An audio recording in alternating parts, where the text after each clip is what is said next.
Hello, everybody, and welcome back to Fanzone Debate. We are here for a title match. Yesterday, I was part of a melee match where Dylan was the host. He opened it up and he said, "We've got an exciting one for you today. That's the only word I know how to use to describe matches anymore." And I feel the same way every time. We got an exciting match. I do the same thing, Dylan. So I just had to catch myself from doing it, but I genuinely mean it. I think we do have a pretty exciting one for you. We got Brian Michaels, the champion, going up against Robert Castner. This is exciting for a few reasons. One, Brian just won the belt off of Cody at the end of Mayhem at the Multiplex. That was after a very exciting run from Brian in the tournament to get himself to that point. He played fantastic, beat people like Kirk, beat Nazario, beat Holtzman, all people who have challenged for belts or held belts. So that was super exciting for him to be able to finish it off with the victory and get the belt. But on the other side of things, Robert played sneaky good in this last picture. And I don't even know if sneaky good, because just good. He played great. He played Tyler Birch and then went up against Jack and got a 3-0 knockout against Jack, who had been playing sneaky good. Sneaky good is a good way to describe Jack in that last picture. So Robert's playing at the top of his game. Brian's playing at the top of his game, but Brian's had a bit of a break, and Robert has been focusing on other things as well. Will that affect him? He just won a belt over in Fandom Fights. Maybe winning that belt was the confidence boost he needed going into this one. Who knows? But I'm excited. So I got Cody and Mark here with me for this one. Cody, other than the obvious reason of you sitting there seething, are you excited for the match, and what do you think? I mean, I felt like I just got called up here to just tell about my past failures that haven't kept me up since I lost the belt. Yes, I know. Brian beat me. I'm so happy for him. This is not exciting. This is just fucking torture. But I'm here to help you because this is the first one in a long time I'm just not involved in on the other end. Brian knows how I feel about him as a debate person. As soon as he came back, I told him to retire again. I think he's that good. His run is the most impressive run that I think has ever been done in this thing. Even if he loses this title right now, he'd be my vote for Fanzone Player of the Year without the belt because of the run he did. He beat every person that's challenged for the belt to get, and then me, Kirk, and that's a who's who. Robert has played. This is not going to sound rude at all to anybody else, but Robert has played some players leading up to it that are not equal to what Brian had to play getting to his title match. But I don't think that weakens Robert's chances. He's just going to have to be ready because he's now moved up a weight class to what he fought. And I think he's ready for it. He's played hard players before, so he's able to take punches. But I think it's interesting. Depends on what they pick, how they sway us. But yeah, I think this is anybody's ball game. But I mean, Brian is on a run that's scary. So yeah. Yeah. Mark, welcome as well. How are you doing? And what do you think of this matchup, man? I think we have a terrific match here today. See, that's the only time that word's ever going to be used by me. I've never remember it again. I've never heard you open up a melee match like that, but never. It's never happened. Really opens up with any positivity. Hey, it's melee. Thanks for being here. You got a match? I'm sorry, Mark. What do you think? You succinctly put it together. Yeah, feel so naked here now. Yeah. This is going to be a good one. Obviously, you got two people who been known for wearing glasses and hats. They also color coordinated slightly here. One's kind of wearing a lot of white. One's wearing a lot of black. So really clashing here today. Wow. Brian, I've said this a lot. Brian we talked about the run he made to win the title. Very impressive. And Robert here I think has taken a step up in his game over this past year. There are a couple players I think that have taken a step up, I think him and Joe kind of shown that they're ready for that kind of top tier level of talent in this league, Yeah. and him being here right now, I think, is just a confirmation of said fact. All right. Well, it was recently pointed out to me that we talk a lot on this program, and we've already been talking for 5.5 minutes. So here's what we're going to do. I'm going to bring in the players, and I'm going to ask you each a quick question, and then we're going to get the ball rolling. But Robert, we're going to start with you. Did you wear black on purpose? Yeah, I definitely knew because I have cameras in Brian's house that he was going to wear white. So I was like, I need to be an opposite. And you feeling good? You feeling bad? I feel pretty good. The only thing that's splitting my time between Fandom and Fanzone did is make me tired. But my focus is not split. I'm just tired. But when debate happens, juices flow. So that's fair. Brian, did you wear white on purpose? No, but I'm really hoping that he wasn't watching the cameras earlier today because he's going to be scarred. Well, that might help me if he's like got some psychological issues going. I knew you were going to say something like that. Also, Brian, you have kids. Robert has kid, but he has kid much younger than your kids. Do you think you have the advantage in this arena? On that particular? Oh, absolutely. Yes, my kid, I can just fucking leave him out in the snow and it wouldn't fucking matter. His kid actually needs attention. You know, mine I want to push away. No, but I don't think I have any advantages here. I think this is going to be a fun match.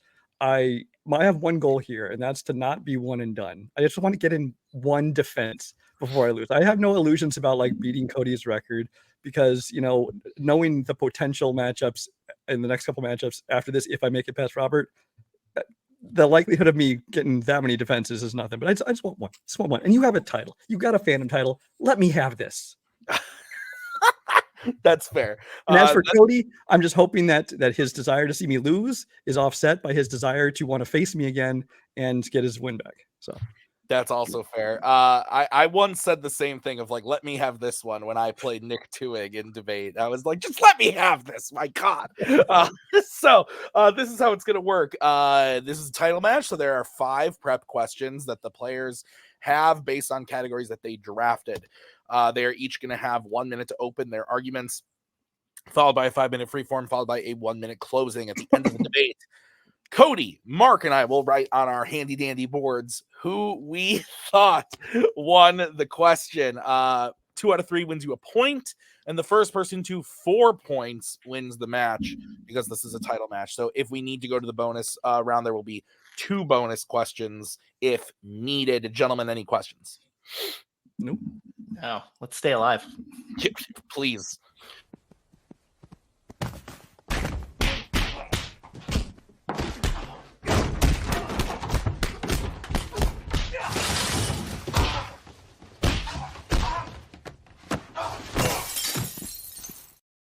All right, we are going to kick this one off with the first category, which was drafted by Brian. It is in the category of epic adventures. And your question is, what is the best action scene in an Indiana Jones film? So Brian, you get to kick this one off. You have 1 minute when you start talking. I will come in to give you a 10-second warning when the time comes. So I love the entire Indiana Jones trilogy. Of all 3 of the movies that exist, after which they never made any more, many people call Last Crusade their favorite. I generally give the slight edge to Raiders as an overall movie, but I absolutely see the case for Crusade. And when looking at individual scenes, Crusade features one of the best, that being the tank chase. You all know the scene. Henry and Marcus are trapped in the belly of the steel beast, flanked by a whole convoy of Nazis. Indy's just on horseback as he faces off against the crushing treads and the massive firepower of the tank's top and side turrets, as well as just Nazi guns. He has to use both his skills and his brains to take out the tank's guns, even causing it to take out its own escorting trucks. He finds himself caught hanging by his bag strap, almost crushed against the embankment. He has to save his dad from being pulled off and crushed under the treads with his whip before Salah arrives to take him away. The scene culminates in Indy seemingly going over the cliff with the tank as his dad and friends mourn him, only to reveal in true Indie adventure style, he's escaped at the last minute. The whole scene is expertly staged with some of the best action and set to another rousing, masterful John Williams score. Time. All right.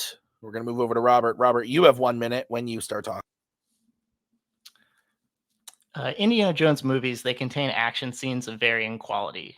buoyed by large set pieces, triumphant scores. You can't help but drum up feelings of nostalgia and wonder. And I think the apex of what defines the quintessential Indiana Jones action scene that ties everything that you want to see and feel from Indy and the world around him is when Indy chases down the truck that's holding the Ark of the Covenant in Raiders of the Lost Ark. I think there's not a better blend of stylistic type of action that culminates what's happening there in this scene. You have old-timey westerns.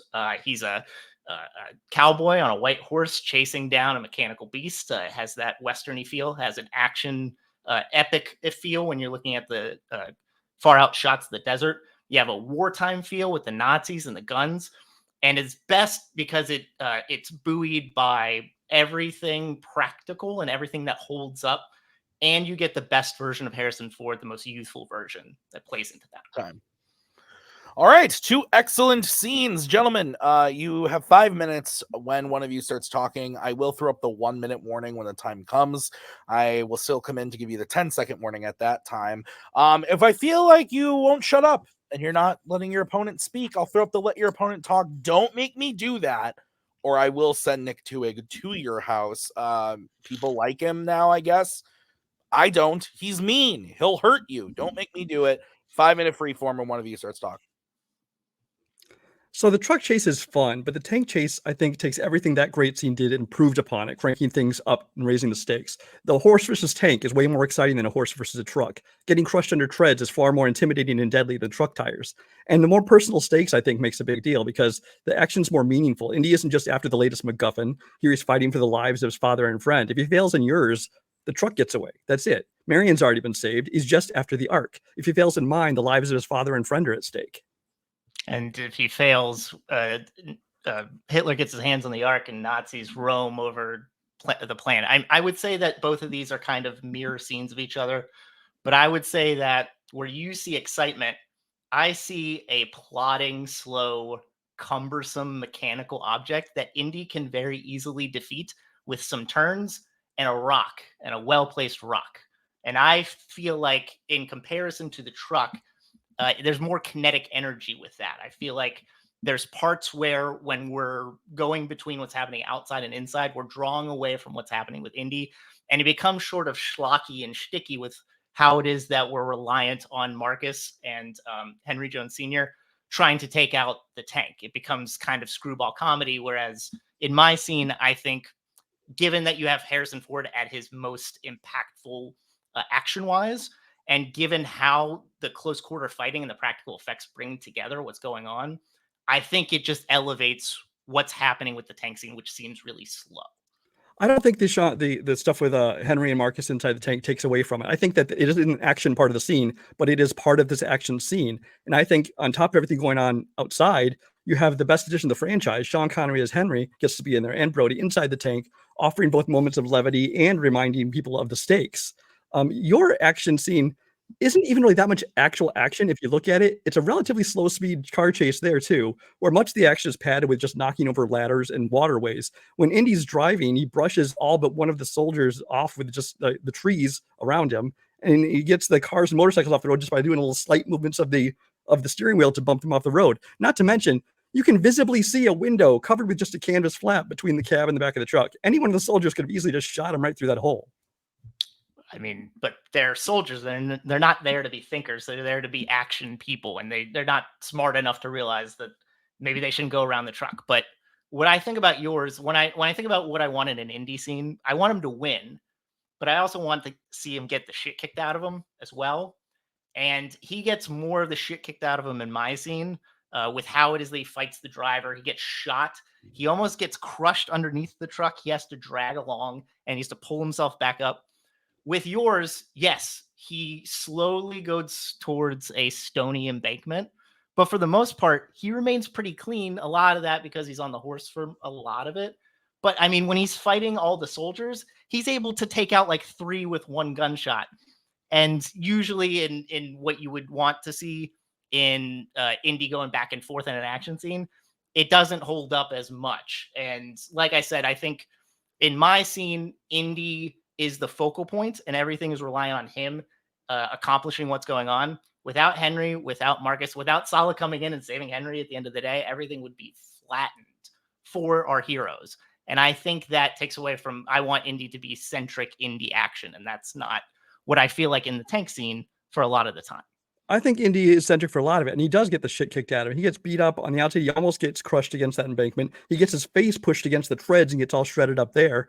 And you say you want to see Indy win. In mine, you get the satisfying defeat of one of the primary villains of the film in Colonel Vogel. Whereas in the truck chase, the only casualties are a handful of nameless Nazi soldiers, and Belloc and Dietrich, the only thing they get is bumped off the side of the road at the end of the scene. I mean, so you don't even get the satisfaction of that. And filmmaking-wise, you talked about how yours holds up better. I think especially when he does that part where he goes underneath and drags behind it, there are several scenes in there that kind of shows the age of the filmmaking. There's some clearly sped up shots and moments, including when he goes under there, which is something that, you kind of overlook, but it's just something that when you look back on it now, it always stood out and looked a little silly. And we're supposed to look over, you mentioned the triumphant, we reach triumph over one of the quintessential Nazi villains, but when we see it, I mean, that scene, when we get the close up, is such terrible CGI and it looks so silly that any sort of upstanding energy that I had is sort of flattened out because it looks really of its time. And I think what's going on with how it is Indy's holding onto the truck and how everything is shot spatially and how he's almost run over or run into. And then we do get to see a Nazi run over with the truck. So it's not like it's just a general brushing off of the soldiers. Okay. All right. We're going to start with Robert. Robert, you have 1 minute to close when you start talking.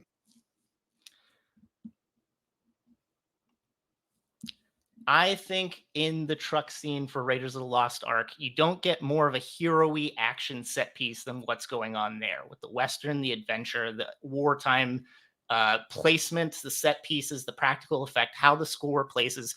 Brian mentioned MacGuffin. It's our first MacGuffin, so it's not like we've seen this before. And Indy wins, but it's in the middle of the film, so we don't know what that means in terms of how we're going to get into a third act, which is interesting in and of itself. I think to conclude, the truck chase is all the setup style, pacing, back and forth fun action that you come to expect from these movies, and it's never really surpassed what we have going on with the tank. It's a mirror copy of it, but it's done in a more slow, plodding, not as exciting way. There's a lot of comedy that's laced into it that doesn't need to be there. It's not what I want in my indie action scene. There's even like a ricochet bullets. It's like a Rube Goldberg machine. It's sort of out of place and out of context. I think my scene holds up much better than his. Time. Okay. Let's go over to Brian for his 1 minute closing when you start talking. First doesn't mean better. The truck chase in the first Indiana Jones film was fun and offered some thrilling moments for sure, even if some of it doesn't fully hold up under close inspection as an individual scene. But aside from the one main stunt of him going underneath, it's largely just bumping cars and brushing people off with trees. But Last Crusade's tank chase takes everything that scene did do well and improved upon it. The action is bigger and more intense, with a slower, yes, but far more intimidating and dangerous vehicle with more firepower, meaning more danger, more bombastic action, and the stakes are higher and more personal, fighting for the loved ones' lives instead of just pursuing the movie's MacGuffin, making every moment of that action more meaningful. It involves a major villain in the fight in Colonel Vogel when you get to dispatch him, like I mentioned earlier. And it's shot better, it's edited better, without the jarring sped up moments that Raiders has. Even Williams' score in Last Crusade takes the themes from Raiders and builds on them and enhances them, making them more exciting. Everything in this scene just comes together to make for a perfect action scene in a perfect film. Okay. All right. I'm going to bring in the judges. Now I want to fucking rewatch Raiders and Last Crusade. I fucking love both those movies, man. Just watch Kingdom of the Crystal Skull. I like half that movie. Yeah. Literally everything until they start swinging with monkeys. I don't hate. Then the monkey shit happens. The opening is actually quite fun, and then he goes in the fridge, I guess. Anyway, two good action set pieces in that movie. And fucking aliens, man. I definitely appreciated it better after seeing Dial of Destiny. I don't hate Dial of Destiny. Like, at least Crystal Skull felt like an Indiana Jones movie. The time travel shit lost me big time. Oh, that too, yeah. I still haven't seen it. It's so well. There's time travel, and Well, it's good thing I didn't pick a theme. It's Spoiler, yeah. No, I'm not. I wasn't. I didn't say that as a spoil. Like, hey, you spoiled it. I don't care. Like, at all. You guys ready? Yeah. Okay. Thought this was good. Good start. If mild, with no Cody, no Kirk here, and you're not getting people getting fucking superheated and crazy. You just get some Keep throwing shots. I'm not throwing shots. I'm just saying it's light shots. You guys have very similar styles in your debate too, unfortunately, for people who are wanting to be entertained. Oh, I thought it was entertaining. Anyway, I went with Brian. I thought that both did a good job, but I thought that Brian got the edge for me purely on they both did a good job of explaining why the action was good. And Brian raised the stakes more. There's a villain that's killed. He's fighting to save people. And I thought that Robert's take back against the MacGuffin thing of being it's the first one, so we've never seen something like this before, was good. But I thought Brian just did a better job of being there's more in this scene that Indy is fighting for, and that makes the scene more exciting and a better action scene. So I gave the edge to Brian on that one. Mark, where are you going? Yeah. I also did go with Brian. This was a good first one. I feel like once we started, Brian, I think, definitely had me. I think he pointed out, all the things he needed to from his scene. And then Robert went, I think, also had a really good start. And he threw out a couple of things of him, okay, these are pretty good blows to throw at Brian. Excuse me. And then Brian he had an answer for pretty much almost every one of them. I think Robert also did a good job. I think Tim brought up a couple of things of kind of slipping out of some big blows on him. But I think also, kind of as Tim said, Brian just kind of kept unloading things about his scene that I think at that point just kind of made it very difficult for Robert to win this point. Cody, your vote doesn't count. Where'd you have gone and why? Yeah, Brian is very surgical how he dissects, how he opens, how he closes, and then what he does in the middle. And I think Robert kind of fell into the trap. You could also see that both of these players enjoy this franchise by how they were debating it, because it's hard to nitpick. But Brian got into a nitpick battle, and Robert jumped right in with him and started arguing with CGI and stuff like that. I think he was painting the picture really well in it, but I think that we got lost in the weeds in the middle of the five. So that's why I ended up going with Brian. But it was close. Closer than 3. All right. So Brian wins the first point, but we still got many more to go. Let's move on to the second question in the category of sports. This was drafted by Robert. Your question is, which sports comedy character would be the most fun to play their respective sport with? Robert, you're kicking this off. You have 1 minute when you start talking. I think fun is a relative thing. And if my intent is to play a sport, to put myself out there to compete and live within the constraints of what that sport entails, I want someone who can put me in the best spots to succeed, because I am a competitor, while also being competent themselves and not losing what makes them great, while can also cut it up a bit, make me laugh, but I don't need to be laughing the whole time, because this isn't stand up. I'm not here to watch comedy. I'm here to take part in a competition. And I think Billy Hoyle, played by Woody Harrelson from White Man Can't Jump, is the best combination of being fantastic at what he can do on the court, be confident in making sure that he knows what I can do best and put me in the best spots to succeed, and understand that he can live life and death and bring up the intensity of what we're trying to do, because he's gambled his life savings and his life can depend on it. And that's important, because he can stray between being very aggressive and very fun. Time. Okay. Let's go over to Brian. Brian, you have 1 minute when you start talking. So if I'm looking for someone to play a sport with, but the emphasis here is on fun, I want someone who not only has the ability to play the game, but will be fun just to be around and who can be entertaining as well. Space Jam's Bugs Bunny fits that description perfectly. Besides just being able to play a skillful game of basketball, he's a great strategist and can draw up plans to defeat opponents. He's intelligent and can outsmart and outwit other players, and he shows great physical ability at the game. But he isn't just about winning. Bugs is someone who's loyal, kind, and helpful to his friends. He'll inspire your confidence in you and would give great motivational speeches. And most importantly, playing with Bugs would be fun. He has decades-long history of humor and entertainment, and yes, it's a history referred to in the context of this film. When playing with Bugs, the laws of physics and reality don't even apply. In a toon game, the only limits are imagination. I can jump superhuman heights. I can stretch my arms out, and who knows what else I'll be capable of. There's no danger of being actually hurt when playing a toon game. From the game itself to the pleasant company I'm in with Bugs to his entertaining personality and humor, in every aspect, playing with Bugs would be just a great fun time.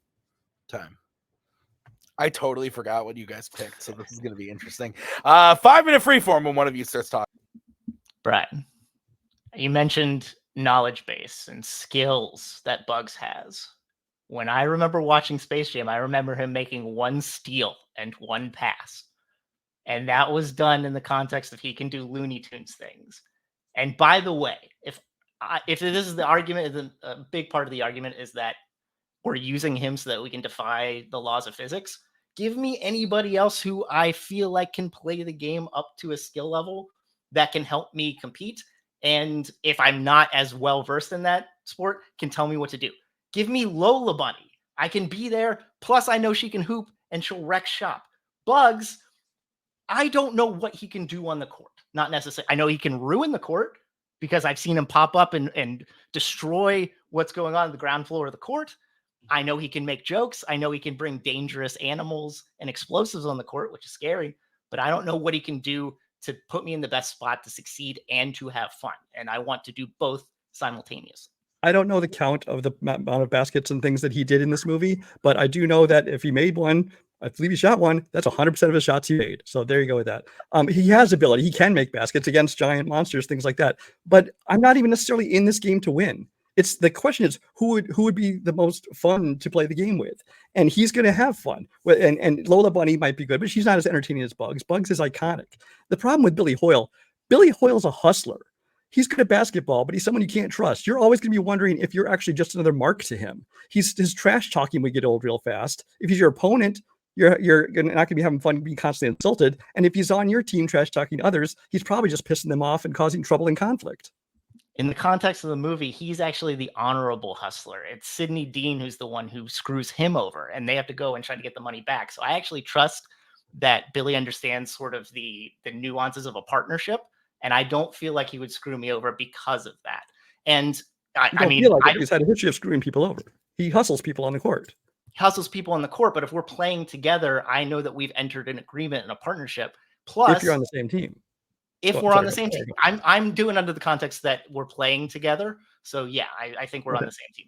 And if we're in a situation where I am down on my luck, I would like to understand the subtle nuances of being a hustler, and maybe he can improve my game so that maybe I can win a little bit of money on the side. That would be wonderful if my life depended on it, I'm saying. But with regards to Bugs, yeah, he's fun, but he makes jokes a mile a minute. You talked about Billy Hoyle's trash talking getting old. I feel like his jokes would get old, and we just feel like, can we get on with the game, please? Because I feel like he would be doing impressions and wearing dresses, and I don't know where we're going to go from there. My other problem with Billy, I will say, Billy is a man who's on the run from mobsters due to gambling debts. You don't want to be around him or be associated with him when they find him. Being around him, much less playing with him, is likely going to end up getting you beat up or shot. That's not fun. With Bugs, there's no real danger with playing with toons. I mean, the worst case scenario could happen when you would play in a toon game is you get hit in the head, you see stars and birds. Explosion leaves you with a soot face, or if you get squished, they'll just reinflate you. But I would rather play in a game. I'm not going to have fun playing a game where I'm in danger because of problems he has in gambling debts. Well, I mean, by the end, he paid off his debts and everything was fine. It seemed like it would be bad, but he figured out how to get past it. I think people like Billy gambled again. Well, and then they won, and then people had to go their separate ways because that's the nature of the story, and people couldn't be together because loves contradict each other. But besides that, we're not talking about what White Man Can Jump to do. But Billy is a cool customer on the court. Sydney even mentions it. It's only when he understands the nuances of what he's trying to get out of the people he's playing with and against, that he ever goes really hard at people. So I feel like he would understand what kind of best motivates me, which is not being yelled at, but giving me nice passes in nice areas, letting me shoot my shots. That's wonderful. With Bugs, he might give me that once, but then he might go off on a tangent because he's got a bit of Toon ADD. And what you mentioned, you can recover from it, but it still seems scary at the time to be hit in the head or to be completely flattened on a court. So the one last point I want to make about Billy is you'll likely, if dealing with Billy, playing with him, you're likely going to have to deal with his nagging girlfriend as well. And that voice is nails on chalkboard. I would rather be flattened by something or be pounded on the head with something and not have to deal with Rosie Perez's voice. I just wanted to make that point before this ended. Go ahead. Well, it might be grating, but she has a wealth of knowledge that she used to win Jeopardy. So maybe I'll learn a thing or two. It's not fun. Oh, this is weird. Let's go to Brian. Brian, you're closing first. You have 1 minute when you start talking. Oh, yeah, it's weird. Okay. This is okay. So the question is simple. Who would be the most fun to play basketball with? The guy who potentially is hustling you and looking to take your money? The guy who's going to spend the entire game insulting you and trash talking? The guy who's maybe out to hustle other people using you and might get you shot at? The guy with debts and very dangerous people looking for him that could end up getting you hurt or killed? Or is it the one who's all about fun? The one whose very specialty is comedy and entertainment? The one who is loyal and supportive to his friends? The one who also happens to be good at the game with the wits and physical abilities to help you win and have a great time doing it? The one you can enjoy playing with without any worry of real danger or injury? And the one with whom you can ignore the laws of physics and be capable of amazing things that you couldn't otherwise do? Playing with Bugs Bunny is fun. Playing with Billy Hoyle is annoying, and it's possibly dangerous to both your wallet and your life. So Bugs Bunny or Billy Hoyle? This isn't a hard choice to make. One of them's fun. One of them's going to get you hurt. Ooh, ending 5 seconds early on both. Again, it's timing weird. Robert, 1 minute when you start talking. Billy was only ever set up in dangerous situations when he came around Sydney and his crew. He hustled people in Brooklyn and lots of good people for many a year before he ever got into trouble or before there were situations where things would be dangerous. I'm a competitor. I do stuff because I want to win. And Sydney, in the context of the movie, Sydney sees a meal ticket with Billy because Billy hustles him the first chance he gets to meet him on the playground circuit. So winning's always in the cards with Billy. But we know from the context later in the movie that in a partnership, he will not screw you. If you ever listen to basketball experts, the people you want to be teammates with are those who galvanize the team and allow you to succeed in best spots. And that's what Billy can do. Bugs, I don't know if he can play the game because I only ever saw him do two positive things that weren't defined by the laws of physics of Looney Tunes. And if we want that, we can get anybody else who can play the game a bit better.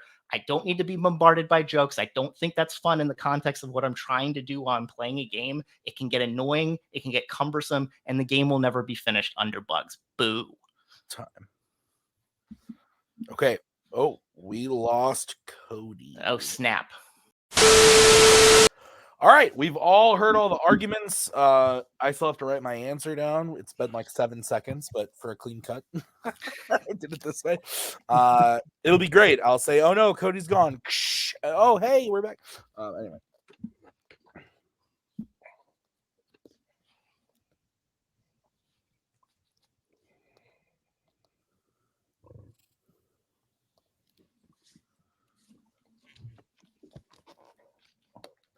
I'm sad no one picked Nacho Libre. I mean, I thought about people like it's not even a good movie. No, it's not. I've seen that movie one time. It's terrible. Are you guys ready?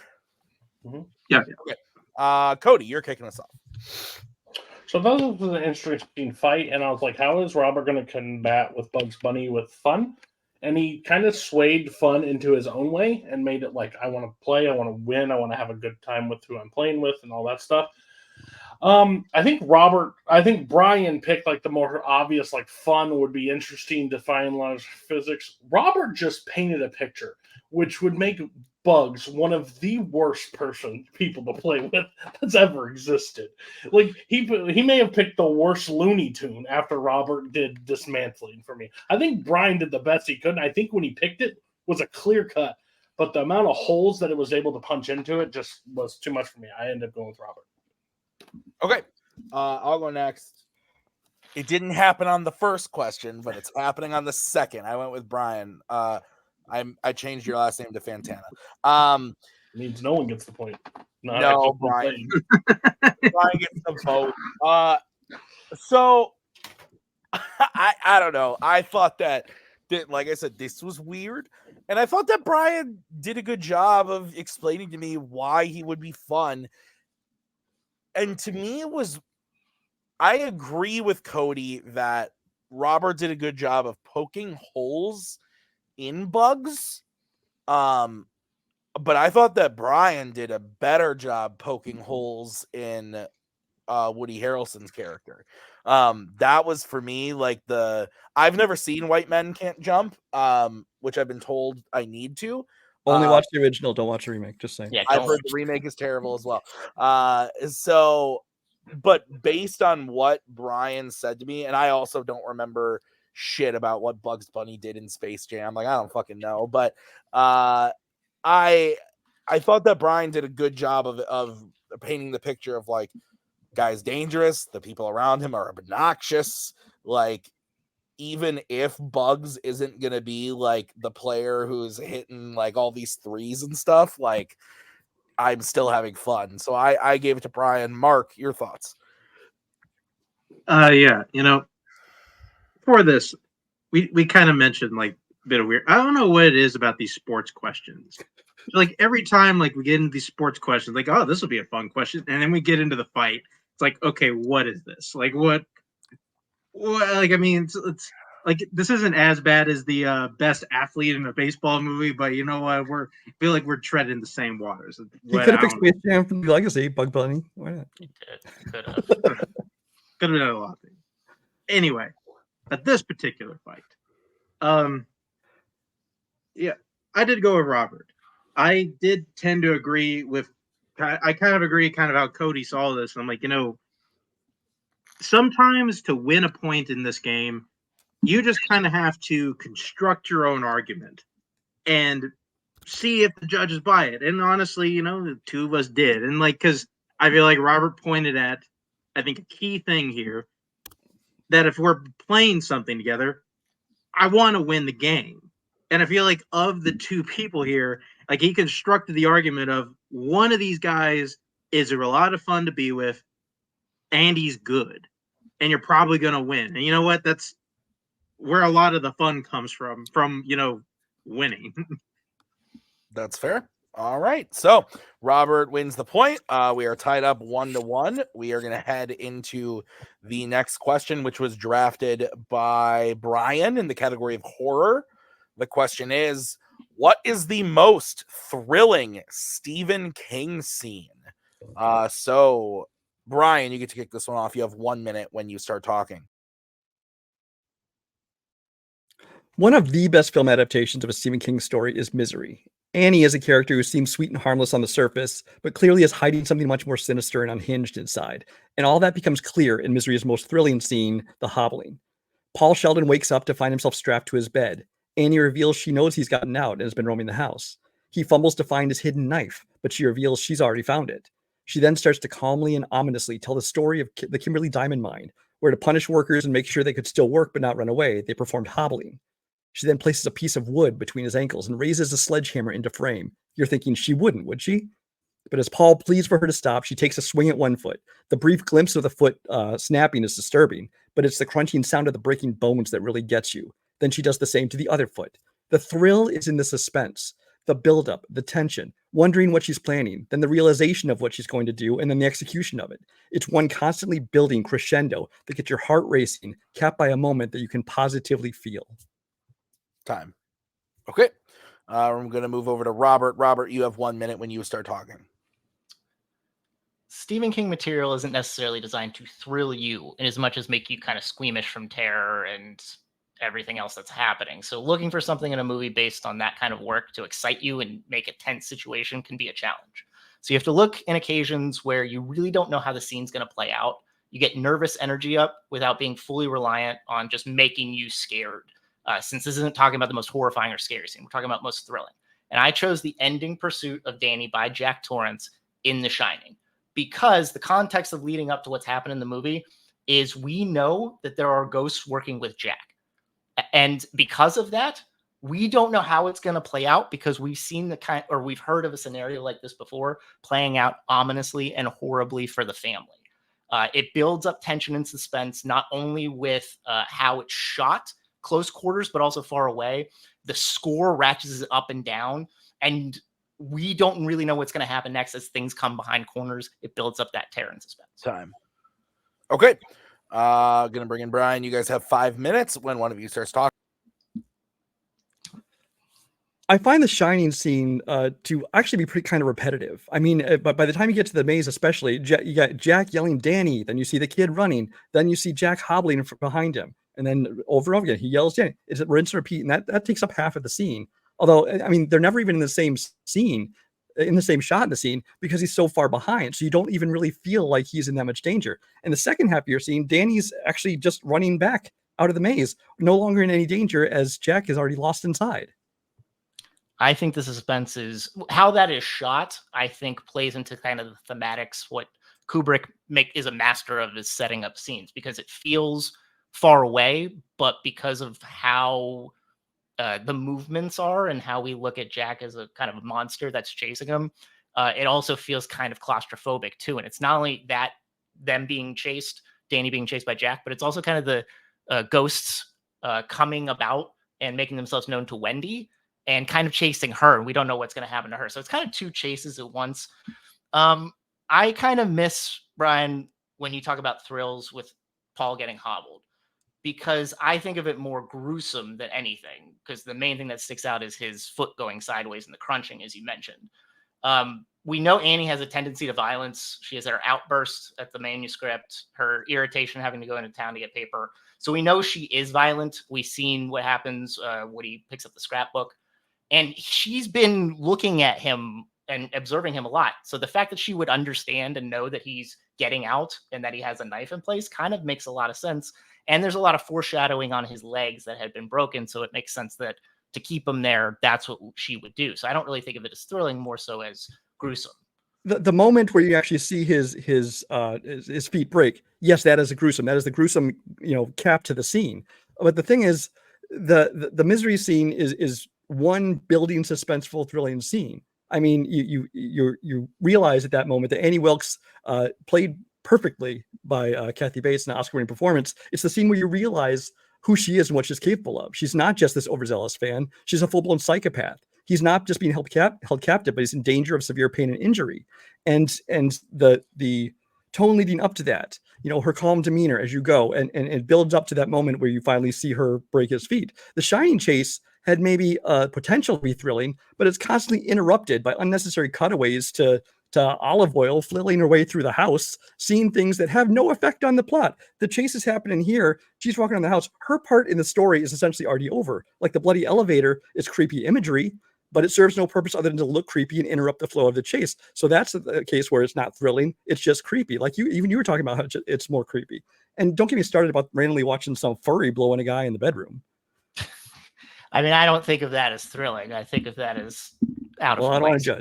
Yeah, I don't want to judge either. But what I think actually is that the ghosts, the thematics of the ghosts coming out is an idea that the hotel is coming alive.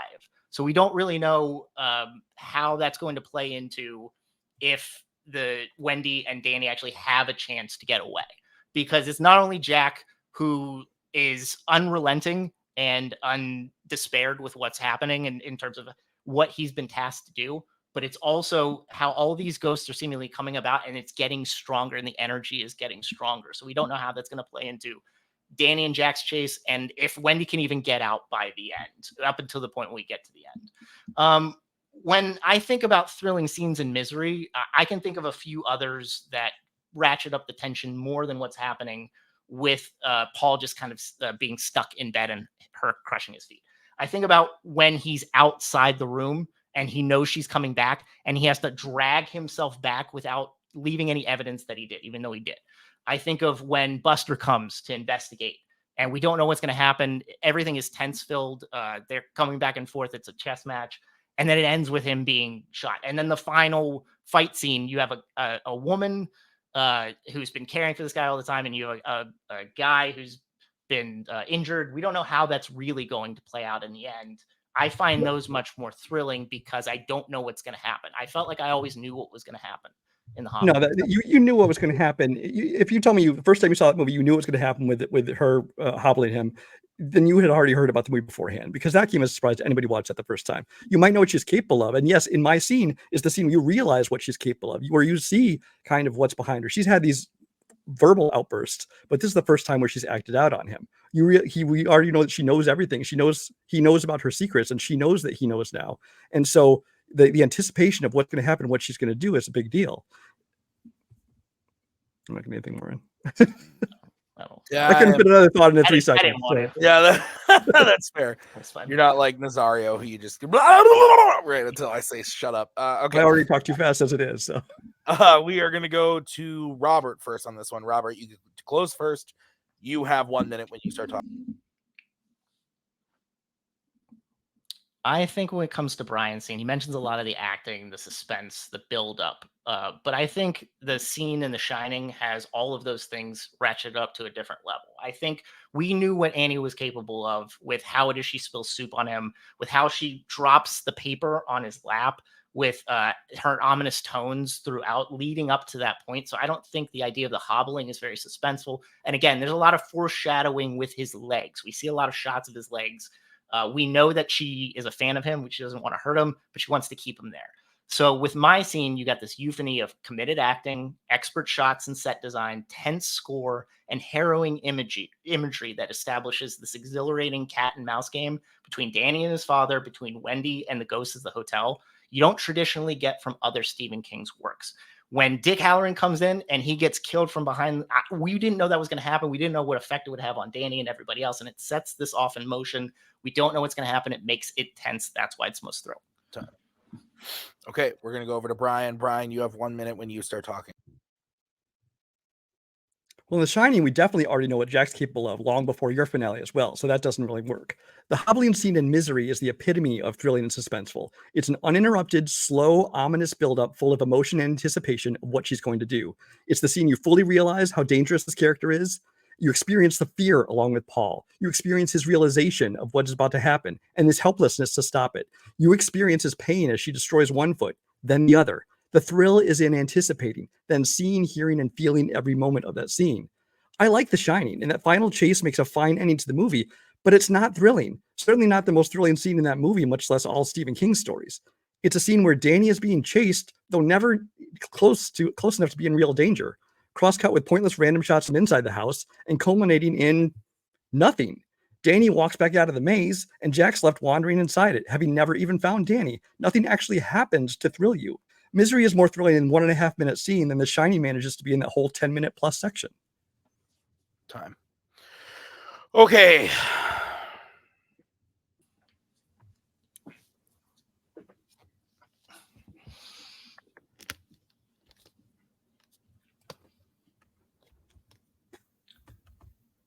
I was feeling slow and sluggish. I feel now good. Three You questions. guys don't sound sluggish to me, but that's fine. I know. It's the adrenaline's kicking. It's great. All right. Prefer slow and sluggish. Mark, whenever you're ready, you are kicking it off. Okay.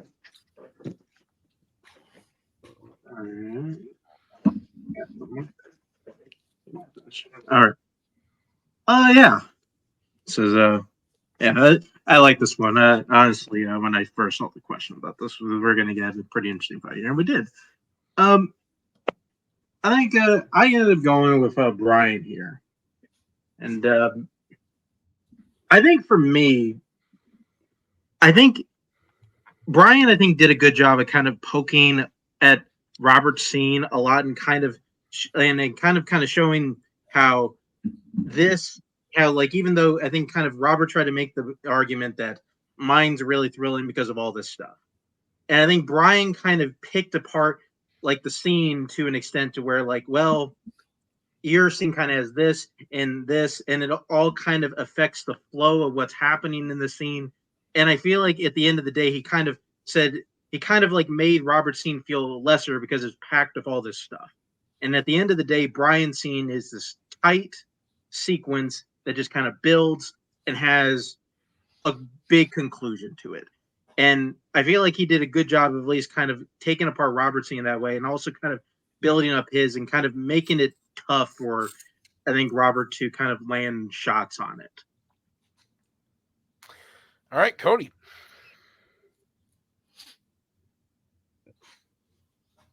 You're muted.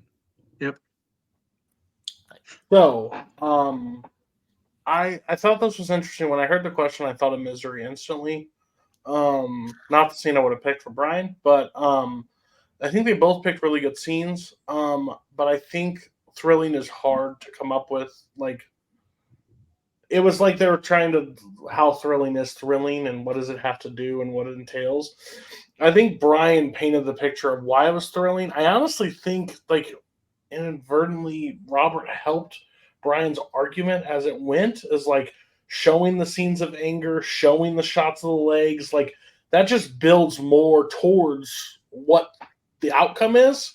It didn't go into my decision, but I thought, like, I think those are to show that that's not that tense, but I think that actually helped paint the picture of why it builds up, like what's going to happen when her anchor actually gets there. So I ended up going with Brian. But it's like there was stuff seen, and I just don't know if there was enough to combat with what Brian's takedowns on the Shining scene and why it wasn't as thrilling. But I think Robert might just not like the question in general because thrilling's hard to do. So just my take on that. So okay, my vote doesn't count. I disagree with you guys tonight, I guess, except for that first question. I went with Robbie Casts. I thought that Robert did a really good job here. And I thought that his when he was going through and in pretty big detail talking about scenes that sounded way more thrilling in Misery than Brian's scene, thought that was huge. Like, his description of those other scenes to me sounded way more thrilling than Brian's own description of Brian's scene. So I thought Robert did really, really great here. Brian did do a good job of kind of, picking apart Robert's scene, but I thought Robert did a good job of building his up and also taking down Brian's. So that being said, it is 2-1 in favor of the champ. We are going to move into the next question, which was drafted by Robert in the category of DC. And the question is, what is the best hero, or who is the best hero, I should say, in a DC non-franchise film? Robert, you're kicking this off. You have 1 minute when you start talking. When I thought of this question, I wasn't thinking about best hero, as in who's the most heroic or who do I want to rescue me, but who in this very up and down listing of non-franchise DC films seems like the most complete character. And I landed on Michael Sullivan Sr., played by Tom Hanks in Road to Perdition. Is he a murderous hitman who had the job to work with a crime family his whole adult life? Absolutely. But through that lens, you can see how separating immoral work from a moral family life and a pious life as a Catholic, trying to remain true to that family, how those worlds converge together terribly and inevitably together. And that makes him, at the very least, the most interesting. But beyond that, with minimal help from his preteen son, he manages single-handedly to take down a whole criminal empire, the criminal empire run by Al Capone and Frank Nitti. He brings them to their knees, and he eradicates his own mob family out of his own town by himself. So not only is he interesting and intriguing, but he's also the most impactful and effective. Time. Okay, we're going to move over to Brian. Brian, you have 1 minute when you start talking. So the question posed to us was, who is the best hero in a non-franchise DC film? Not which is the better movie, not the best performance, not even the best character, but the best hero. And with that in mind, I chose John Constantine. He lived a tortured life from childhood, cursed with the ability to see otherworldly things like demons, so much so that he attempted suicide at one point. In an effort to try to redeem his now damned soul and buy his way into heaven, he then spent much of his life using his abilities to send demons back to hell in order to try to win goodwill with God. John is flawed, he's dying, but he's accepted that. But when this new threat arises, he abandons his self-preservation motivations to save the life of Rachel Weisz's Angela, in the end sacrificing himself by committing suicide in order to summon Lucifer to stop Gabriel from killing her and stop Lucifer's son from crossing over and taking over the entire earth. And John sacrificed himself again, foregoing an offered extension of his own life to instead allow Angela's sister Isabella, her damned soul, to go to heaven instead of him. Constantine grows and goes on the classic hero's journey in the literal Joseph Campbell fashion. He is the very definition of a hero. Time. All right. 2 movies I enjoy a lot. 2 characters I like. Let's go into it. 5 minutes when one of you starts talking. Brian, Michael Sullivan Sr. is the hero of this story, despite how it is that he kind of conducts his life. I mean, through the course of trying to avenge his family, he does sort of eradicate crime as a result of what he's trying to do.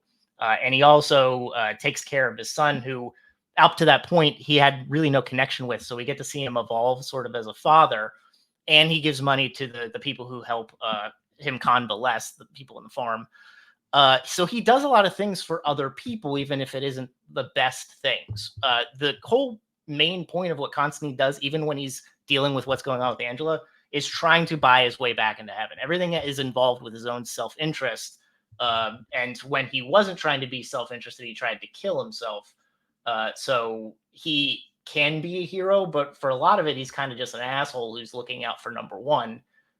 Michael Sullivan Sr. doesn't do that, and I think it's more effective with how it is he accomplishes that. The whole point of him starting out as selfish, and then he proves that he's not at the end. It's called a character arc. It's a hero's journey.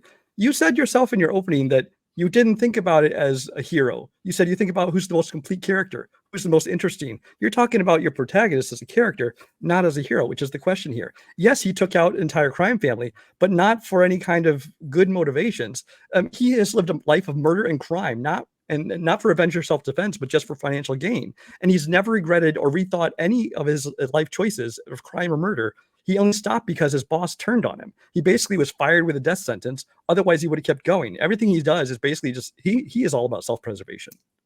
I mean, it's preservation, but also for his family. It's not full self-interest. It's designed to make sure his family can have the best life they can. And I mean, there's a lot of situations where Constantine has an arc sort of, but I think where they end up at the end is the same, because Constantine sacrifices himself to save the soul of Isabel and Angela, and Michael Sullivan blackens his soul to save the soul of his son so that he doesn't turn into who he is, because he sees that in himself. So I actually think self-sacrifice is part of everything that both of them do. But I think leading up to that, there are heroic moments in what it is that Michael Sullivan does. Maybe it's not met at the time as being a heroic invention, but he gets there through the journey of having to preserve not only his life, but the life of his son. I think it's more about how it is he can save his son more than himself, culminating what happens at the end. Mike didn't do anything to save his son from his soul burning dark and going down his road. The son said himself that he was not able to shoot. His decision not to shoot was not Mike's doing. It was his own decision. And as far as saving his son, he got his son in this mess. His son didn't survive due to the efforts of Mike. He survived despite Mike's career, dragging him into this whole thing in the first place, and even involving him in bank heists at one point as a getaway driver, which could very well get him shot and certainly is going to get people on his tail. Mike's last minute shooting of McGuire, even when he does shoot him before he gets his son, it's maybe barely counts as one heroic moment, but that one moment is still not enough to make him a hero, because he's not even saving anyone. It's one moment. Even Colossus would tell you it takes 4 or 5 moments to be a hero. I would say that in relation to what happens with Constantine, yeah, he has a character arc, but in the course of him being a hero, he gets a lot of people killed, a lot of people close to him, not innocents who have no idea what's going on, people in the know who he's super reliant on get killed based on him taking on this case, and based on him not kind of seeing the forest through the trees and understanding how it is to get to the end of the line. And I mean, because of that, he's very reliant on these people. So it seems like by the end, he's sort of just kind of chasing his own tail. I mean, Michael Sullivan, I think how he goes about performing his tasks, he engenders a lot of respect. I think he's a stoic hero who just has a job that makes it seem like he's evil, but really he's only trying to provide for his family and by killing people. by killing people, but yes, but his son had to be involved because his son involved himself. So he really had no choice in that matter when that happened because of how it conflicted with what's going on with Daniel Craig. So he was left in a bad situation. He tried to make the most out of it and keeping, avenging everything that's happening, keeping them off his tail while involving his son and keeping him protected. I'll also say that one thing that makes a great hero is a great memorable villain. And Constantine has multiple, including Peter Stormare's Lucifer, and spoiler alert, even Tilda Swinton's great take on Gabriel as a villain. Your villains, which are really just antagonists, because even your hero's a villain, are just another iteration of generic backstabbing mobsters. Time. Okay. Brian, you close first. You have 1 minute when you start talking.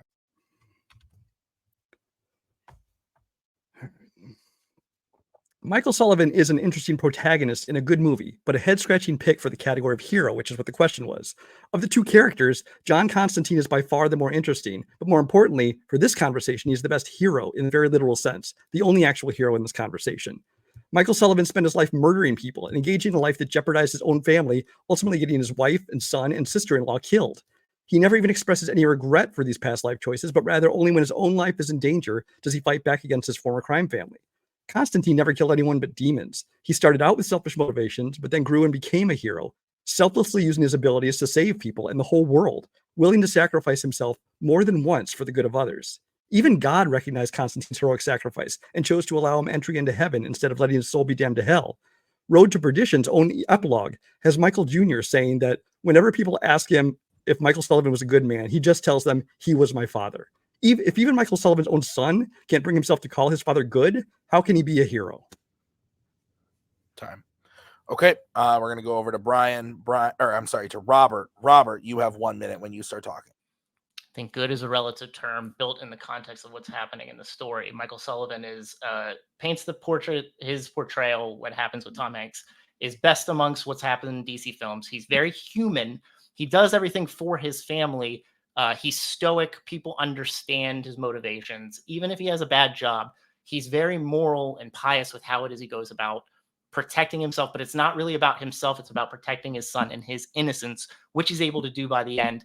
I don't believe that his son wouldn't have pulled the trigger if it came to he was actually going to be violent with what happened with Jude Law. Constantine is very selfish all the time. It just happens so that he gets into a case where sacrificing himself is the best means to win, to beat Gabriel and to beat Lucifer. And who cares about very memorable villains? The point is the hero's journey. Tom Hanks has that throughout. Constantine, it's very stilted, and he's very Time. All right. Going to bring in M and C.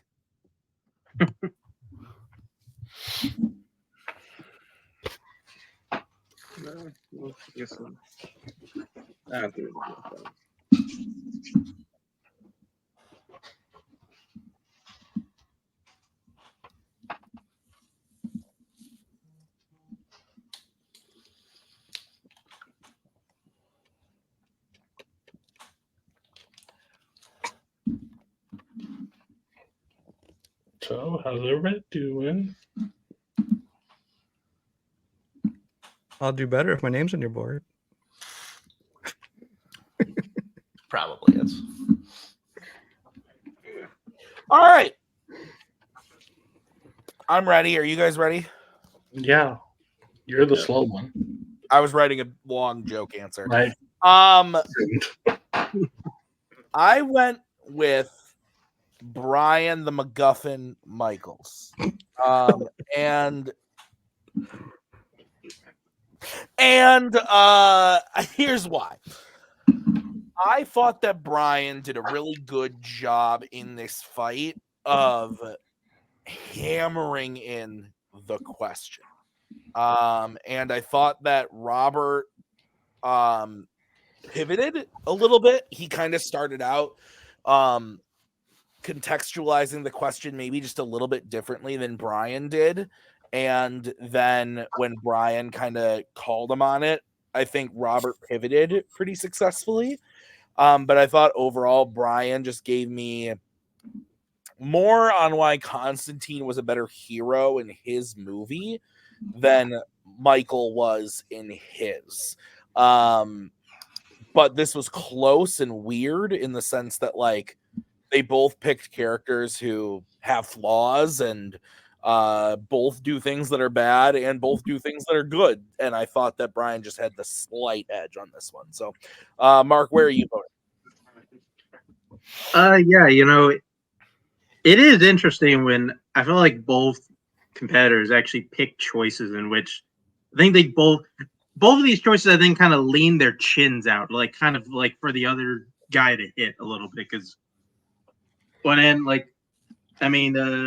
had the pick of like one, his guy was a hitman, and I think and then with Brian, Robert hammered home pretty well. Like, well, Constantine is kind of an asshole and like a pretty selfish guy for like 80 to like 90% of the movie, and like we kind of got in a lot of that throughout it. And it's at the end of the day, I think who I think both did a kind of a better job of building up said person, and also who I think kind of was able to kind of skirt away from that from their opponent a little bit. I did go with Brian on that one. Like it just kind of felt like, Brian just kept hammering point after point on Michael Sullivan. It was just kind of hard for Robert to kind of keep up. And I do think he did a pretty good job of hammering Constantine. I think he brought up a lot of things about Constantine like I wouldn't have thought about. And I think kind of bloodied up Brian a bit during this fight, though it was, just Brian just like put up too many shots on Michael Sullivan for Robert to get this point. All right, Cody, your vote doesn't count. Where have you gone and why? So I'm not one to sugarcoat stuff, and I'm tell it like it is. I believe this was an ass whooping from Jump Street. I just do, and I think it's because Robert went into defense mode almost and let Brian just keep punching him in the face, which I think he had to because he felt like if I don't, then I'm just going to lose this fight.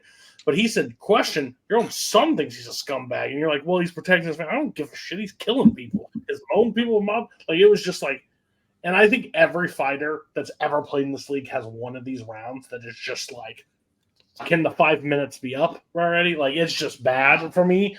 And I don't think he played bad. I just think, like, when you're thinking this question, you write it down, shoot, Road to Perdition, Tom Hanks, great performance, the most likable in that movie. But when you pair it up against that, and even Constantine, which I thought was a weird choice too, he was able to paint it. Welcome to the world of fighting Brian. He'll pick a weird one, but able to paint it like he's William Shakespeare over there. So I ended up going with Brian.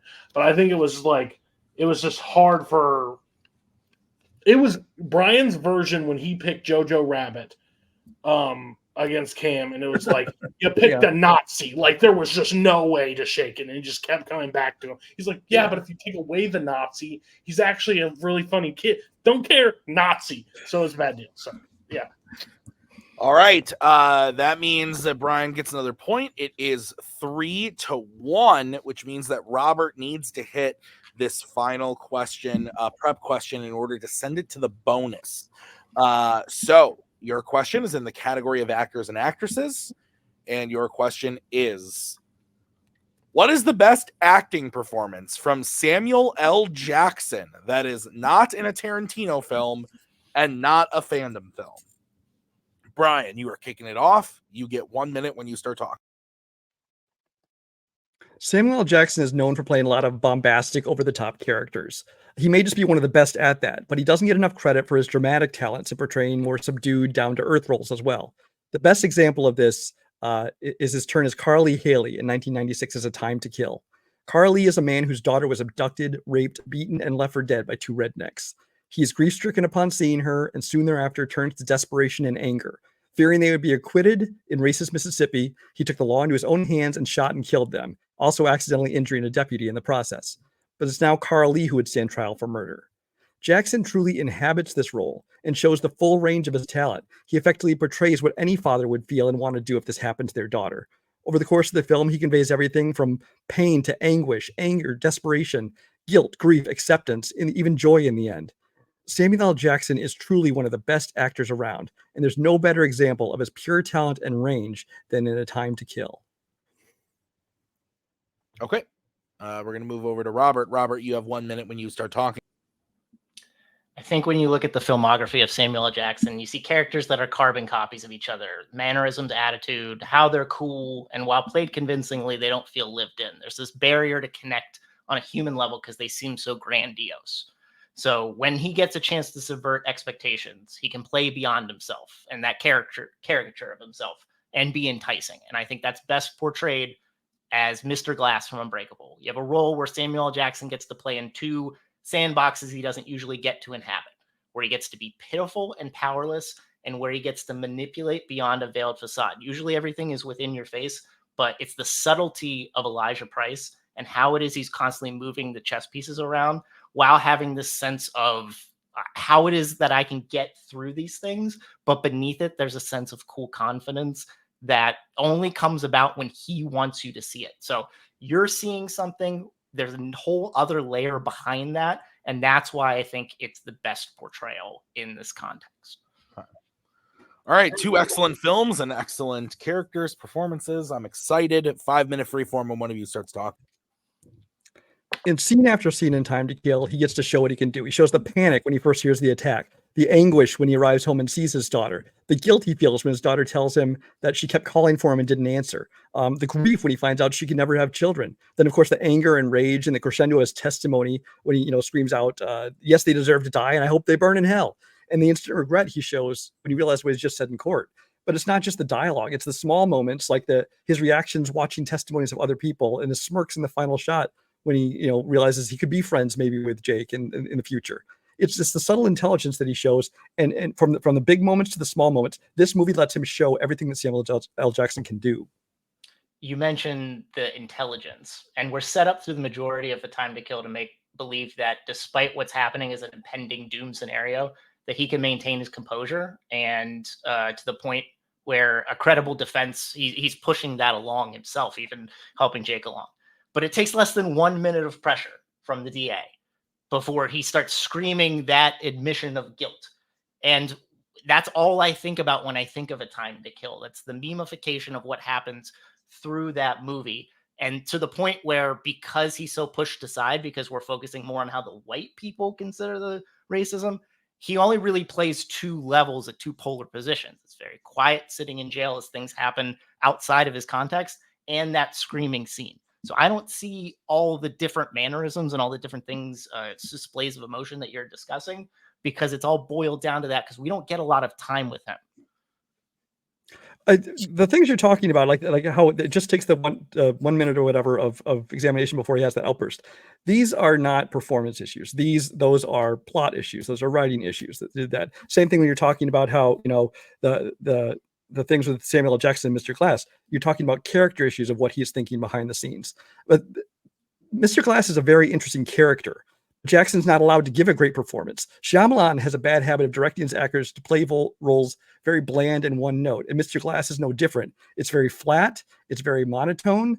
It's largely emotionless, often just staring. Jackson isn't able to show his acting range at all. There's basically two scenes where he isn't completely monotone.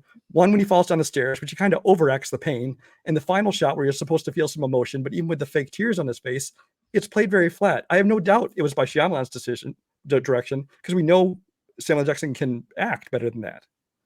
But you just admitted, you said if it was Shyamalan's direction, then that's an issue with the directing, not with the acting in that point. And didn't let him be a good actor. But I think he buoys the points of what's happening in the movie way better than like how acting between Bruce Willis and Robin Wright and the kid is going. I think Samuel L. Jackson gets to live in this role and gets to slowly uncover things through how his facial expressions are, how his tones change, how he's trying to investigate, and he has an investigative nature, and how that comes through in the subtleties of how he talks to people, his voice inflection. I think his character emotions, I think it comes through very well. How he's disappointed when he's in the comic book store, how he turns into a petulant child when he does that, and then how it flips when something uncovers. His brain's constantly working, and that comes through in the forefront with how his mannerisms go. I don't get that in A Time to Kill because there's not a lot of chances to draw on that. Samuel L. Jackson even admits himself that there were things left on the cutting room floor that would have elevated that performance that he didn't get a chance to do. And I think because of that, you see that there's stiltedness in what we get to see. It's either very quiet or it's very loud in that occasion on the stand. So I don't think there's a lot of space in the gamut of range of what he can do as shown through that. Well, again, the problems you're bringing up are with the editing of the movie, are with the direction of the movie. And now I was talking about the direction of Shyamalan as the way he directed him to act in those scenes in Unbreakable. You're talking about the direction as far as scenes they cut out and things that would have made it even better. Yes, he maybe had even better scenes. Maybe could have been nominated for an Oscar, which I know is his complaint in the article you're referring to when he said that. But the fact that you say you don't see any subtleties, any range in this performance baffles me, because every single emotion he shows comes through differently, from the pain and guilt to the anger to the frustration when he's in the cell talking to Jake about we aren't friends, outside of this cell we wouldn't talk to each other, we wouldn't be friends, of course, which then gets flipped on at the end when they decide maybe they can. But you see every different emotion. You get to see Samuel L. Jackson show everything he can do. He puts forth the best performance, whereas in yours, he's a good actor, but like I said, Shyamalan doesn't let him show what he can do. He's basically kind of doing one thing through the whole movie. I don't think he's just doing one thing. I think you're made to believe that, but you can feel that there's more based on how it is that he interacts with people. It seems as if he's just a crazy person, and that's how Sam plays it. But underneath, because of how it is that he asks those questions, how his voice and tones contemplative things, that we know that there's more happening, and he expresses that through his emotion and actions. Okay, we are going to start with Robert on this one. Robert, you get 1 minute when you start talking.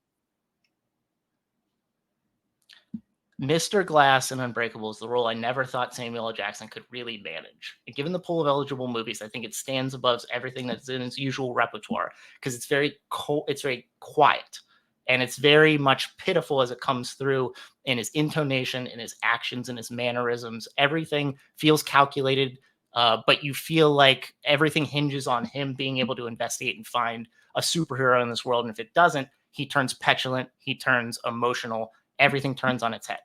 In A Time to Kill, I only remember that time when he gets very bombastic, and every other time he seems very stoic as he's being told things. And how it is that he plays through that doesn't really make sense logically. You could say that's the writing, but I think it's how it is that Sam coordinates the words on the page and how it's displayed on screen. I don't really feel as if he's expressing what you would normally feel in that situation, and it's hammed up at the most inopportune time. Okay, we're going to go over to Brian. Brian, you have 1 minute to close when you start talking. If that's all you remember, you probably should have rewatched this movie before the match. Mr. Glass is a memorable original villain, and Samuel L. Jackson does a good job playing him, but he isn't able to give a great acting performance in that role. He's being held back. He just isn't given the opportunity to show any range or any emotion, really. M. Night Shyamalan created a very specific, muted, monotone role that limits what we get to see Jackson do. He plays that part well, but he doesn't get to show near his full talent in that role, which is why it can't be considered his best. With A Time to Kill, we get to see Jackson do it all. At times despair, at times enraged, at times hopeful or guilt-ridden. He even still gets to strike down upon people with great vengeance and furious anger. But he does it all here with realism and subtlety. Personifying real emotions without the caricature that he becomes in the more blockbustery roles he takes in some movies. Samuel L. Jackson has had some great performances, and even if you were to include his more acclaimed roles in Quentin Tarantino projects, A Time to Kill would still belong near the top of that list. Time. All right, I'm disappointed no one took Snakes on a Plane, but here we are. 1B. I'm sick of these motherfucking snakes on this motherfucking plane. Oh, I thought you were saying monkey flying snakes. Yeah. That's a Monday to Friday. Is that like the FX dub version? It's the best one. It's better than motherfucking. Honestly. What's the really bad one from Die Hard 2? Mr. Falcon. Mr. Falcon. Yeah. They used to Hey, Mr. Falcon. Yeah. That's so funny. That's so dumb. Okay. Is dumb. That's why you love it.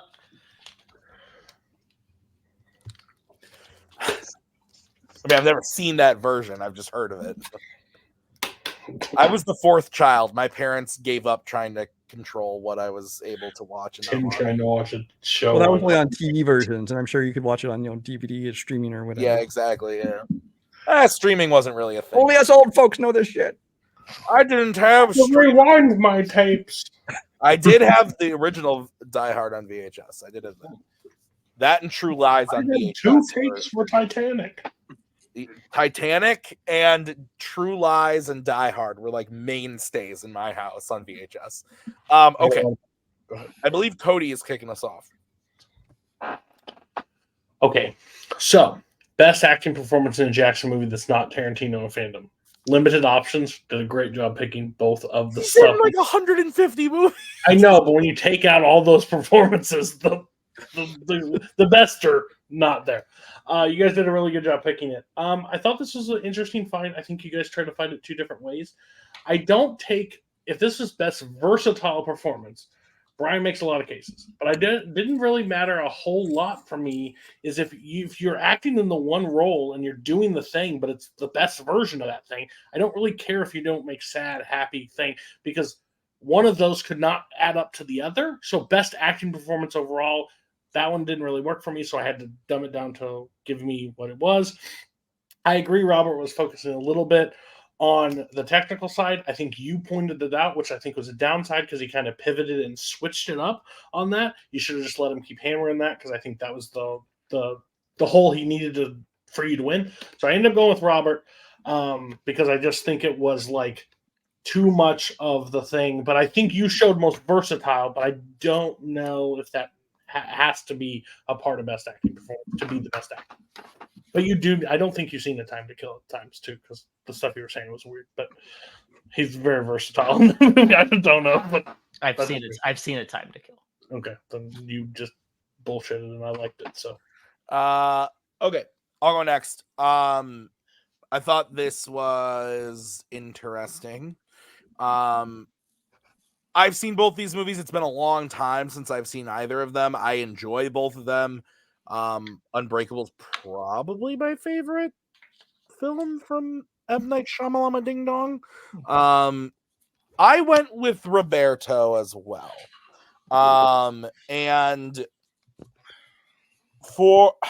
it's tough because for most of the fight, I was kind of on Brian's side rather.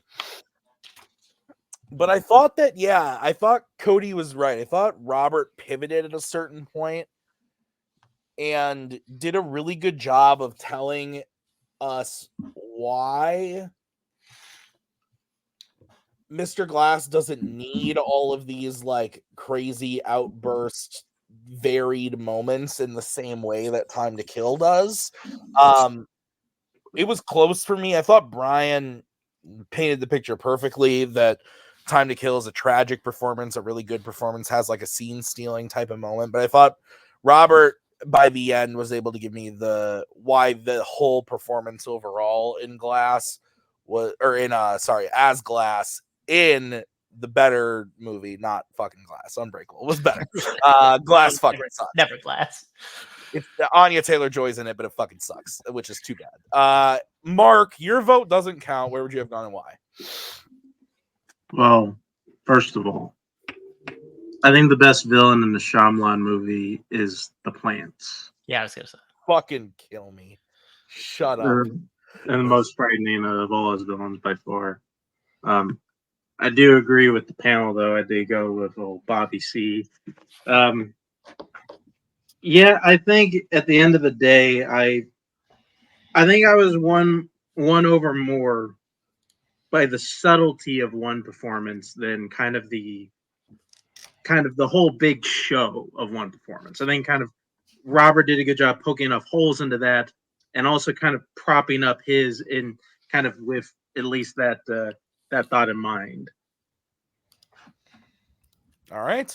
Well, so that means that Robert wins the point, and we're going to the bonus. So it's 3-2. Here's the situation. Brian needs to hit one of the bonus to win the game. Robert needs to hit both of these bonus questions to win the game. So how this is going to work in a title match setting is I randomized which side of Fanzone was going to go first in the bonus, either Fandom or Mayzone. After that, I randomized the remaining categories that weren't drafted in tonight's match to find out what the category would be for their respective things for Fandom and Melee. So I'm going to say the question. I am then going to repeat the question. Once I have repeated the question a second time, you guys will be able to answer the question. Whoever answers first will be going first. You each get 45 seconds, followed by 30 seconds. Any questions? No, this is all I wanted, honestly. Everything else is gravy. So This All is what I right. didn't want. So That's right. The first, the side of Fanzone that was randomized first was Fandom. shit.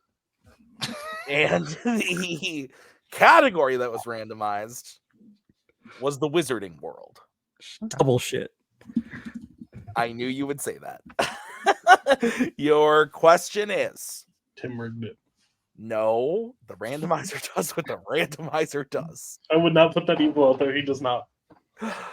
The question in Wizarding World is, who is the best wizard? Oh, I have a typo, so I'm going to just hang on. Throw out the question then, new category. Who is the best wizard or witch character that isn't a Hogwarts student? So again, who is the best wizard or witch character that isn't a Hogwarts student? I should clarify, they could have been a Hogwarts student, but aren't a Hogwarts student in the films that they represent. does that include flashbacks? No. Present day main part of the film. Okay. Remus Snape. Lupin.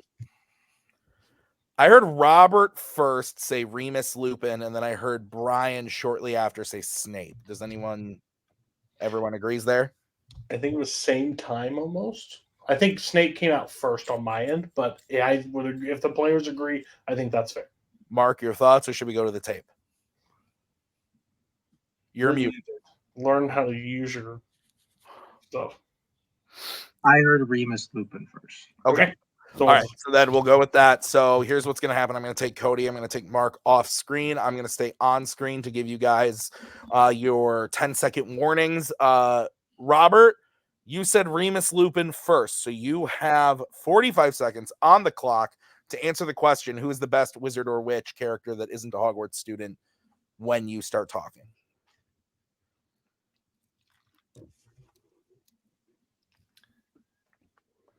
Thinking about this question, I want somebody who's effective as a witch or wizard, somebody who's powerful, but also someone who's a good, and someone who can understand and express what it is that they've learned and teach the next generation. Nobody does that better than Remus Lupin. If not for him, Harry never would have survived year 3 and anything beyond. He's able to tap into the potential of Harry and the rest of the students and be the best defense against the dark arts teacher they ever had by teaching them Patronus charms, by teaching them how to overcome their fears while dealing with this incredible burden of being a werewolf and how that impacts his standing at Hogwarts with everybody else, including Snape.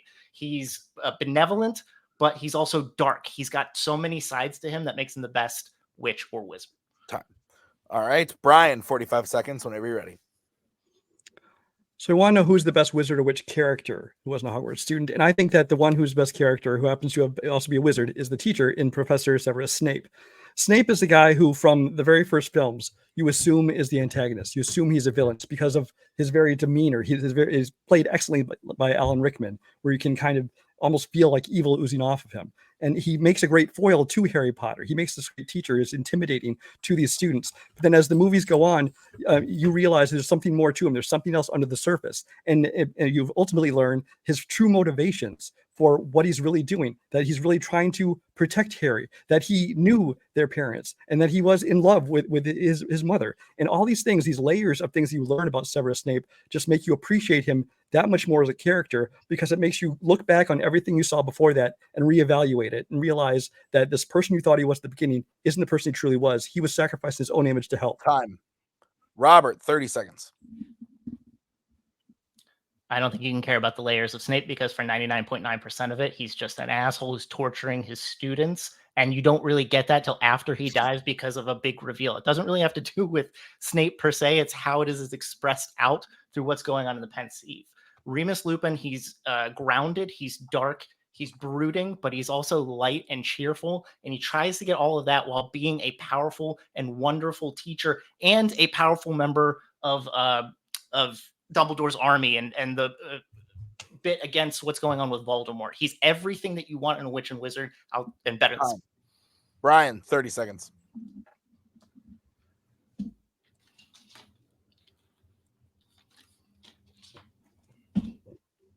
You talk about you didn't care how his character ended up because for 99% of the time, he's just an asshole. But he's still a great character. Even when he is perceived as a villain, he is a great character. We're not talking about who is good, who is the nicest teacher, who is the most helpful teacher. We're talking who is the best character. And Severus Snape, as played by Alan Rickman, does a great job of that. With Remus Lupin, his biggest problem is his limited appearance in the series. You get very little of him in this movie, so you don't get to see how much. He has an effect on these students in a little bit that he gets to interact with them, but you don't see enough of him to make him a great fleshed out character.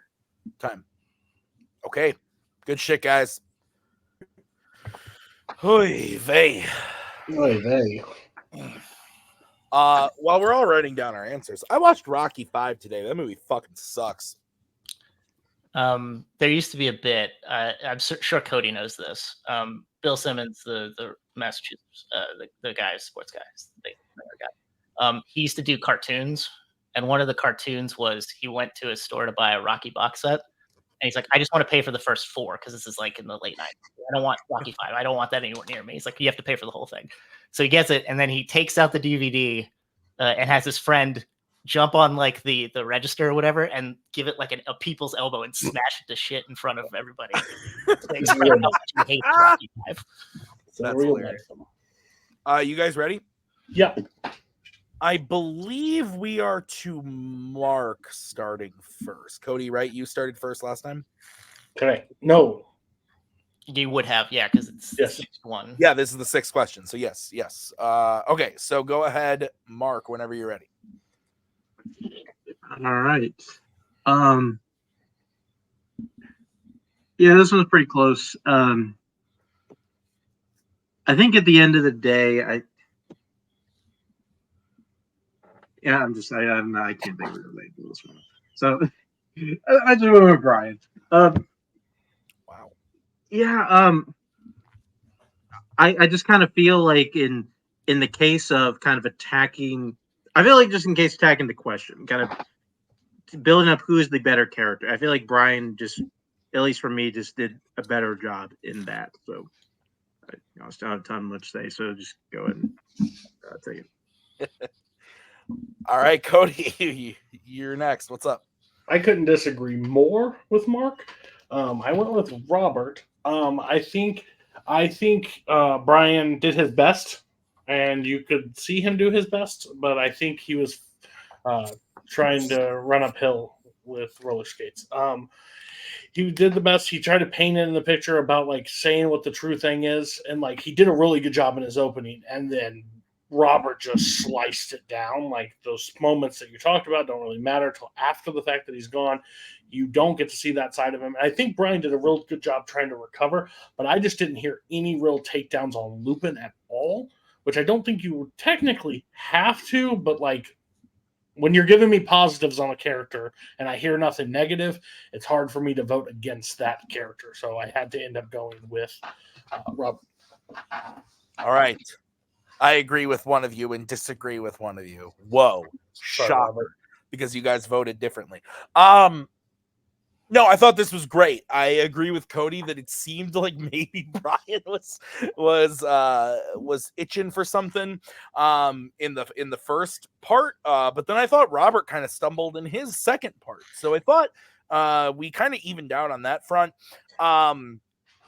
Both picked great characters, by the way. Surprised no one went for Sirius Black immediately. Like I thought that was like going to be the immediate choice.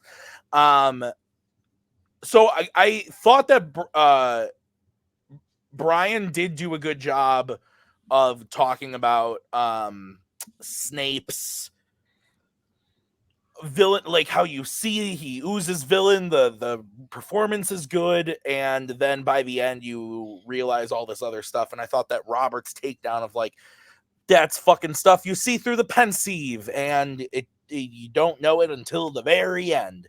And then was able to point out everything phenomenal that Remus Lupin does in Prisoner of Azkaban. Brian's second half, I thought I disagree with Cody a little bit, where I thought that he said that Brian did nothing against Lupin. I disagree. I think Brian was able to say, like, just saying, like, there's not enough data. Like, he's only there a little bit. There's not, whereas Snape is there in every film, and you get a ton of the Snape back and forth, being good guy, being bad guy. I thought was really good. Ultimately, I went with Brian. I thought that I agree with Mark. I thought that Brian, by the end, surprisingly, because I know he doesn't like these fucking movies, convinced me that through all the movies, the thing that really sold me was at the end, he said, even without the thing at the end with the reveal of him being a good guy, if that's how you perceive it, his character is still great through the first 7 movies, and or 7.5 movies, that you still like him as a character, whether he's good or bad. And that added on to the fact of the Lupin is barely there kind of won me over. I agree with everything Robert said pro Lupin, but I think that Brian did a better job right at the end there of everything pro Snape. So that means your winner is, and still Fanzone debate champion, is Brian Michaels. We are going to quick give them a respite and talk to the judges real quick. Cody, what are your thoughts right after the match? I can see you disagreed with me and Mark on that last one. Yeah, I just don't. Overall, what do you think? The only reason my facial is like, I just don't feel like it's fair to penalize because Lupin's not in enough movies. Why that's not enough evidence? I think that was wasn't the only reason, but that's it. But I know that was like a main talking point because he's in multiple, but like runtime is like a minute, like 2 minutes per. Like he's not a ton, but either way, is what it is. I disagreed on that question, but we disagreed all night on certain things. That's true. I think Robert showed up. I think Robert showed up really well today. I think if the poll came out, nothing against Robert, but what Brian was able to do in this league earlier, it'd probably be a really misleading poll. But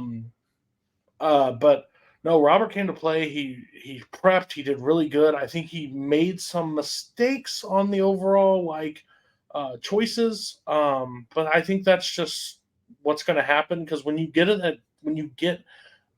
an answer that you think this is bulletproof, like this seems great, I think I have all this. You play somebody that literally has a Tommy gun that just pops holes in everything. It's crazy. And the hardest thing about playing Brian is he just plays nonchalant, like he doesn't care to be here, but he does, and you can tell by everything he is. But he's like so nonchalant. You'll say something, he's like, "Yeah, fuck off," and then picks on something else. He's hard to play because like me and Kirk are like seething, and he's just like, "Fuck off, move on." But like I could see at the end when he won, like the relief, the situation. He does care about this. He puts so much work into this. He deserves it. But yeah. I was interested to see that last speed round question because that's where I thought it was going to go. But but overall, great job, Brian. And Robert has now entered that next tier of players. I think there's only 5 in this league that are like could win on any match, but the championship match is going to be that. I think over the next year or so, we could be just trading belts here. I really do. Yeah, I agree. And let's bring in Robert and talk to him. Robert, fantastic job. Obviously not the way you want things to go, but I think going up against the champ and taking him to even 1 bonus round is a great accomplishment.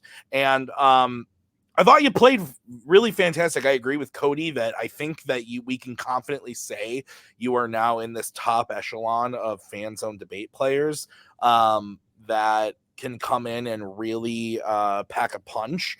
What are your thoughts right after the match? I appreciate the kind words. The one, like the DC question, for instance, I went back and forth on that a lot because Constantine was who I would have picked because I like how his journey ends up.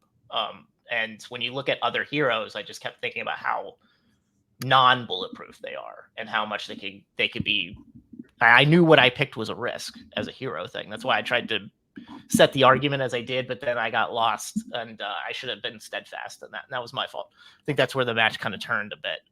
11-7 overall. He swept 2, I swept 1, and then it was split all the rest. So I thought it was fairly close. I'm obviously disappointed. I thought I didn't have that last one in the bag, but I felt very good about it.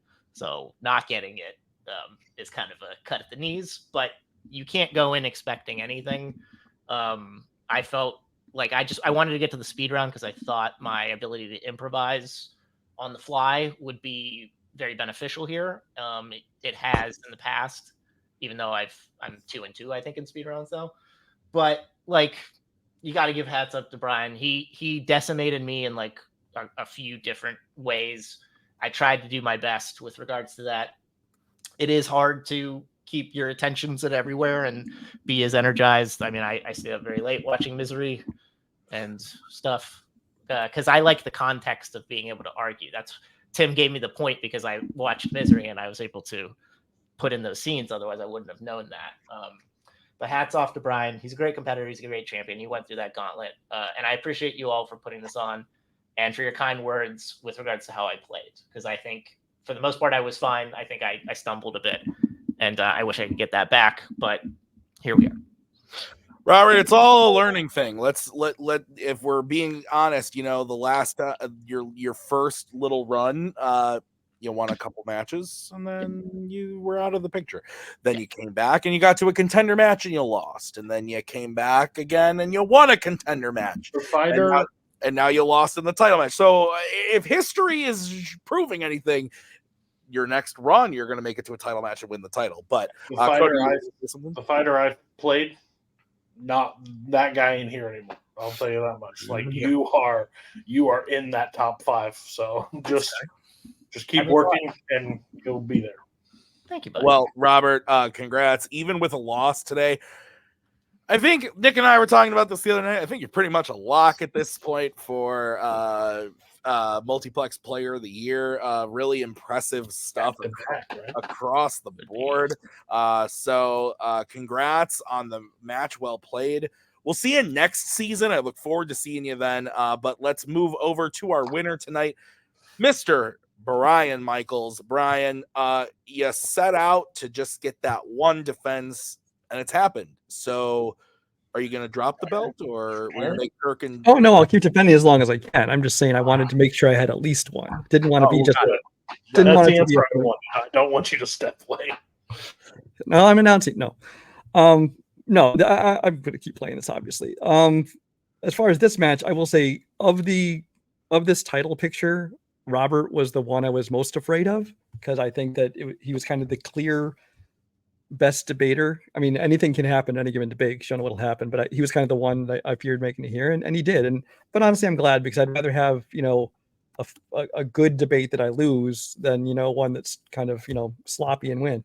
So I mean, I enjoy this one. I will say I got pretty worried because going and being down 3-2 and needing to win both speed rounds is exactly where I was against Cody, and so it's just one more thing where, because Robert and I, like you guys have said, we kind of have very similar styles. And I was afraid that he was going to, win both speed rounds and beat me.